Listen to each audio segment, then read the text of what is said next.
جس وقت نبی اکرم نور مجسم شفیع معظم صلی اللہ علیہ وسلم نے یہ خبر دے دی، اب دیکھو کٹر دشمن، ان کا بھی دل میں یہ عقیدہ ضرور تھا کہ زبان ان کی ہو اور خبر غیب کی ہو وہ جھوٹی نہیں ہو سکتی۔ عتبہ بن ابی لہب سے پکا جہنمی کون ہو سکتا ہے؟ عتبہ بن ابی لہب شام کے سفر پر جب نکلا تو اس کے دوستوں کو اس کے والد نے نصیحت کی کہ اس کے بارے میں بڑی خطرناک خبر ایک میں نے سنی ہوئی ہے، تو اس کا لحاظ دھیان کرنا، جہاں جاؤ اس کو محفوظ رکھنا، اور اس کے بارے میں حضرت محمد مصطفیٰ صلی اللہ علیہ وسلم نے جو ارشاد فرما دیا ہے وہ خبر ہو کے رہے گی، لہذا تم پہرا دینا۔ وہ شام گئے ہوئے تھے، جب دن کے وقت اس نے شیر دیکھا تو اس کا بدن کانپنے لگا۔ اس وفد میں موجود دوسرے لوگوں نے کہا دیکھو تو صحیح، ہم بھی تیرے ساتھ ہیں،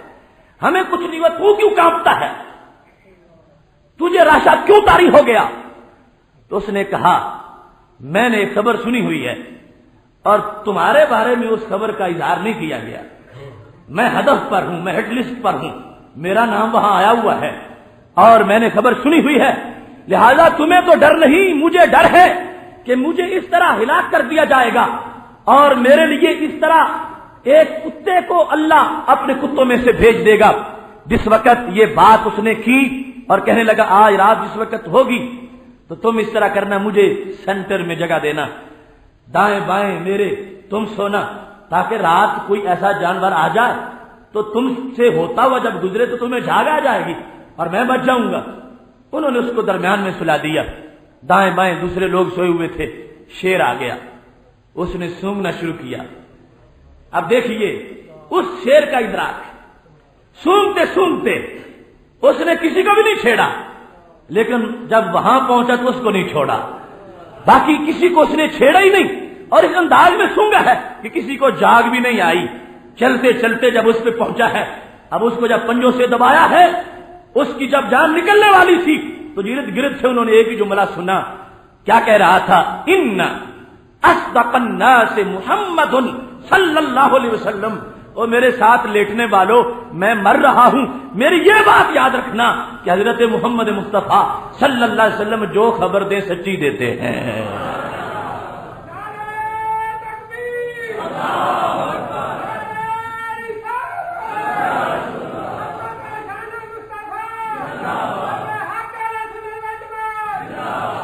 محتشم سامعین حضرات، اب دیکھیے یہ اللہ کی قدرت ہے۔ اب ایک شیر کو اس نے ایسا ادراک دیا، اسے پتا ہے کہ صرف کفر کہاں ہے اور کفر کے ساتھ گستاخی کہاں ہے۔ اب تھے تو سارے ہی کافر، لیکن کافر ہونا اور معاملہ ہے اور کافر ہونے کے ساتھ ساتھ گستاخ ہونا یہ ایک اور معاملہ ہے۔ تو کافر جو چپ ہے بولتا نہیں اس کا اور معاملہ ہے وہ بھی پکا جہنمی، لیکن جو کافر ہونے کے ساتھ ساتھ بکواس بھی کرتا ہے، نبی علیہ الصلوۃ والسلام کی تضحیق استہزاء بھی کرتا ہے، توہین بھی کرتا ہے، اس کا معاملہ مختلف ہے۔ اور خالق کائنات جل جلالہ کی یہ قدرت ہے کہ اس نے ایسا ادراک ایک شیر کو بھی دے دیا، حالانکہ شیر کو کیا خبر ہو، اس کی جو حواس ہے، اس کی سونگنے کی جو قوت شامہ ہے، وہ سونگے تو یہ سونگ سکے کسی شکار کو کہ یہاں پر بکری ہے یا ہرنی ہے، اسے یہ پتا چلے کہ کوئی ذی روح موجود ہے ان میں سے جس کو میں شکار کرتا ہوں یا نہیں کرتا، اسے یہ کیسے پتا چلے کہ اس سینے میں گستاخی ہے یا نہیں ہے۔ تو جو رب اپنے محبوب علیہ السلام کے عظمت کے تحفظ کے لیے شیروں کو ایسا علم دے سکتا ہے، وہ پیاروں کو ایسا علم کیوں نہیں دے سکتا؟ رسول اکرم نور مجسم شفیع معظم صلی اللہ علیہ وسلم کی عزت و ناموس کے لیے یہ خالق کائنات جل جلالہ کا پکا وعدہ ہے کہ جس نے چھیڑا ہے، جس نے حملہ کیا ہے، وہ ضرور خطرناک انجام اس کا ہوگا کہ دنیا یاد رکھے گی، اور جو رسول اکرم صلی اللہ علیہ وسلم کا ہو جاتا ہے اس کو خالق کائنات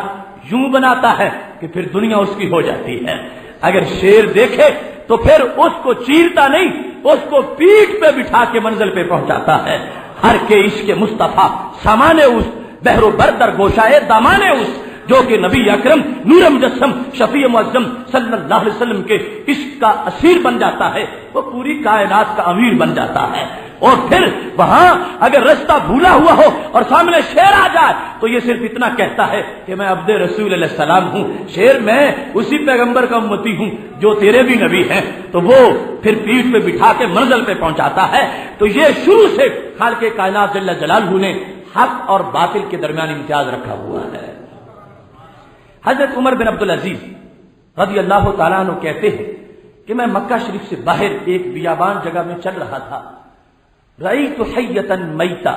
میں نے ایک مردہ سانپ دیکھا۔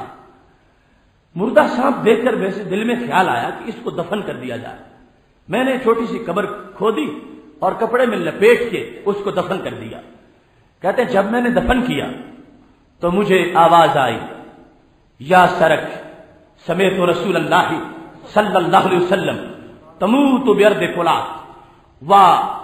یدفنو کا خیر من امتی، کہ میں نے رسول اکرم نور مجسم اے سرک، سرک اس سانپ کا نام تھا، اور سانپ نہیں تھا جن، اور فوت ہو چکا تھا، اور عام جن نہیں تھا، جنوں نے نبی اکرم صلی اللہ علیہ وسلم کے ہاتھ پہ بیعت کی تھی اور کلمہ پڑھا تھا، ان جنوں میں سے وہ ایک جن تھا جو فوت ہو گیا تھا، اور جس کی آواز آ رہی تھی وہ بھی ایک جن تھا، اور وہ بتا رہا تھا کہ جنوں نے نبی علیہ الصلوۃ والسلام کے ہاتھ پر بیعت کی تھی، اس وقت روئے زمین پر میرے اور اس فوت ہو جانے والے کے سوا اور کوئی زندہ نہیں ہے، ایک یہ ہے اور ایک میں ہوں، اور میں گواہی دے رہا ہوں کہ جس وقت ہم نے کلمہ پڑھا تھا اس وقت رسول اکرم صلی اللہ علیہ وسلم نے یہ فرمایا تھا، اے سرک تم بیابان جگہ میں فوت ہو جاؤ گے، اور تم جب فوت ہوگے تو ایسا نہیں ہوگا کہ تمہارے بدن کو کوے نوچتے رہیں اور کتے کھینچتے رہیں، فرمایا نہیں، اس وقت روئے زمین پر جو سب سے اچھا انسان ہوگا اس کی ڈیوٹی تمہیں دفن کرنے کی لگا دی جائے گی۔ حضرت عمر بن عبدالعزیز رضی اللہ تعالیٰ عنہ کا عہد ہے، اور انہوں نے اس سانپ کو دفن کیا جو جن تھا، اور یہ آواز ان کو آئی، اور اس نے حاطف نے یہ واضح کر دیا کہ ہم نے کلمہ پڑھا ہے، اور رسول اکرم نور مجسم شفیع معظم صلی اللہ علیہ وسلم نے اس وقت مطلع کر دیا تھا کہ کیا صورتحال ہوگی۔ اب دیکھو پوری کائنات، انسان ہی نہیں جن بھی گواہی دے رہے ہیں کہ رب کائنات جل جلالہ نے ہمارے محبوب علیہ السلام کو علم کے خزانے عطا فرمائے ہیں۔ محتشم سامعین حضرات، موجودہ صورتحال کے اندر بالخصوص محرم الحرام کی مناسبت سے اور آج کے موضوع کے لحاظ سے یہ بات جو کہ اصح احادیث میں موجود ہے کہ رسول اکرم صلی اللہ علیہ وسلم کے پاس حضرت ام فضل رضی اللہ تعالی عنہا آئیں، جو آپ کی چچی تھیں، حضرت عباس رضی اللہ تعالی عنہ کی اہلیہ، کہنے لگی یا رسول اللہ صلی اللہ علیہ وسلم رأیت حلما منکرا، میں نے بڑا عجیب خواب دیکھا۔ تو رسول اکرم صلی اللہ علیہ وسلم نے فرمایا بیان کرو وہ کیا ہے؟ تو کہنے لگی بہت زیادہ ہولناک خواب ہے، میں کیسے بیان کروں؟ تو رسول اکرم صلی اللہ علیہ وسلم نے فرمایا بیان تو کرو۔ تو بالآخر بڑی جھجک کے ساتھ بولنے لگی، کہنے لگی رأیت کأن قطعۃ من جسدک قطعت وبضعت فی حجری، میں نے خواب میں دیکھا ہے کہ آپ کے بدن کا ایک ٹکڑا کاٹا گیا ہے اور وہ کاٹ کے میری گود میں رکھ دیا گیا ہے۔ میں اس لیے رو رہی ہوں کہ خواب اتنا ہولناک ہے کہ آپ کے مقدس بدن کو کاٹا گیا اور ایک ٹکڑا کاٹ کے میری گود میں رکھ دیا گیا۔ تو رسول اکرم صلی اللہ علیہ وسلم نے جب یہ خواب سنا فرمایا رأیت خیرا، میری چچی تم نے اچھا خواب دیکھا ہے، یہ خواب جو تم نے دیکھا یہ اچھا خواب ہے۔ تالد فاطمہ تو انشاء اللہ غلاما، میری بیٹی سیدہ فاطمہ رضی اللہ تعالی عنہا کے ہاں ایک بیٹے کی ولادت ہوگی، یکون فی حجر کے، اور ہم وہ تمہارے پاس تمہاری آغوش میں ہم وہ سپرد کر دیں گے۔ رسول اکرم نور مجسم شفیع معظم صلی اللہ علیہ وسلم نے سیدنا امام حسین رضی اللہ تعالی عنہ کی ولادت سے پہلے یہ خبر دے دی اور اپنی چچی کو مطلع کر دیا کہ جو تم نے خواب دیکھا وہ خواب خطرناک نہیں ہے، وہ جو میرے بدن سے ٹکڑا کٹا تو یہ ظاہر کیا جا رہا ہے کہ میری ذریت انہی سے آگے چلے گی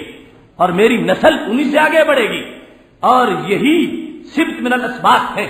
سیدہ فاطمہ رضی اللہ تعالی عنہا انہی کی اولاد سے آگے میری ذریت چلنے والی ہے۔ اور یاد رکھو ایک بیٹا پیدا ہوگا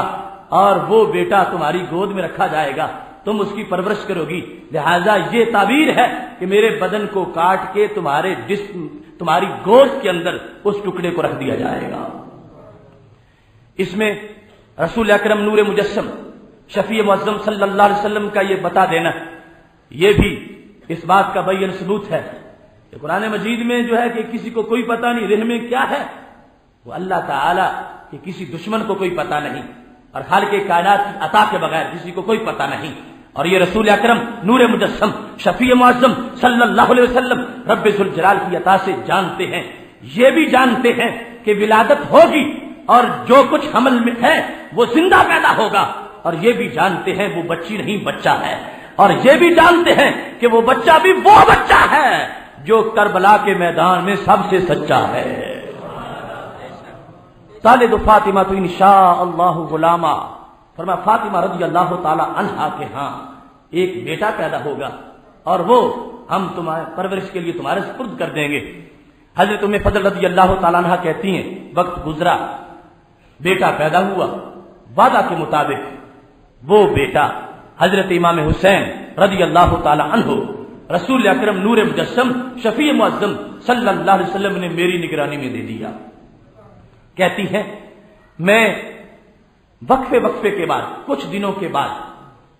لے کے آتی تھی امام حسین رضی اللہ تعالیٰ عنہ کو، اور نبی اکرم نور مجسم شفیع معظم صلی اللہ علیہ وسلم سے ملاقات کرواتی تھی۔ محبوب علیہ السلام بہت خوش ہوتے تھے۔ کہتی ہیں ایک دن جب میں نے آ کے امام حسین رضی اللہ تعالیٰ عنہ کو رسول اکرم صلی اللہ علیہ وسلم کی گود میں رکھا اور میرا خیال کہیں اور چلا گیا، میں نے گود میں رکھنے کے فوراً بعد یہ نوٹ نہیں کیا کہ نبی اکرم صلی اللہ علیہ وسلم کی شفقت کا انداز کیا ہے اور کس طرح مسکراہٹ سے اور تبسم سے اور شفقت سے دیکھ رہے ہیں، میری کہیں اور میرا خیال چلا گیا۔ اذن منی التفاتا، میری توجہ کہیں اور تھی، اور جب میں نے دیکھا تو نبی اکرم صلی اللہ علیہ وسلم کی آنکھوں سے آنسو جاری تھے۔ تو میں نے پوچھا یا رسول اللہ صلی اللہ علیہ وسلم، یہ آپ کا لاڈلا شہزادہ میرے پاس میرے زیر نگرانی ہے اور میں ملانے کے لیے لاتی ہوں اور آج بھی لائی ہوں، اور یہ وقت تو بڑا خوشی کا وقت ہے، اور اس وقت کے اندر اس طرح آنکھوں سے آنسوؤں کا نکلنا اور یہ اشکوں کی رمجھم مجھے اس کی سمجھ نہیں آ رہی۔ تو رسول اکرم نور مجسم شفیع معظم صلی اللہ علیہ وسلم نے ایک اور عطائی خبر کا اعلان کر دیا، فرمایا تم مجھے ملانے لائی ہو،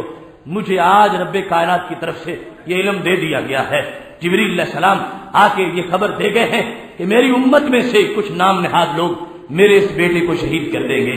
وہ کربلا کے میدان سے میرے پاس مٹی بھی اٹھا کے لائے ہیں اور مجھے بتا دیا گیا ہے، یہ تمام علوم دے دیے گئے ہیں۔ تو رسول اکرم نور مجسم شفیع معظم صلی اللہ علیہ وسلم کو ہمہ جہت علوم کی عطا رب کائنات کی طرف سے بتدریج جاری رہی، اور جو معاملات بعد میں ہونے والے تھے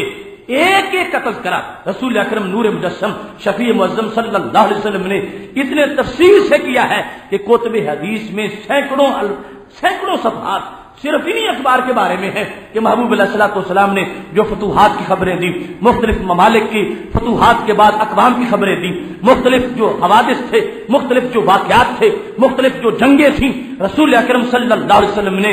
ہمہ جہت تمام تر وہ ساری چیزیں بیان کر کے امت کو متوجہ کیا کہ بعد میں آنے والے حالات میں فوراً یہ یقین رکھو کہ میں نے ان کا حل تمہیں پہلے بتایا ہوا ہے، اور حل تب تمہیں مل سکے گا جب میرے علم پر تمہیں یقین ہوگا کہ میری نظر کائنات میں قیامت تک کے آنے والے مسائل پر تھی اور میں نے وہ مسائل حل بھی کر دیے ہیں۔ اللہ کا فضل ہے کہ خالق کائنات جل جلالہ نے ہمیں شریعت مطہرہ کے اسی تقاضے کے مطابق محبوب علیہ السلام کے علم غیب پر یقین عطا فرمایا۔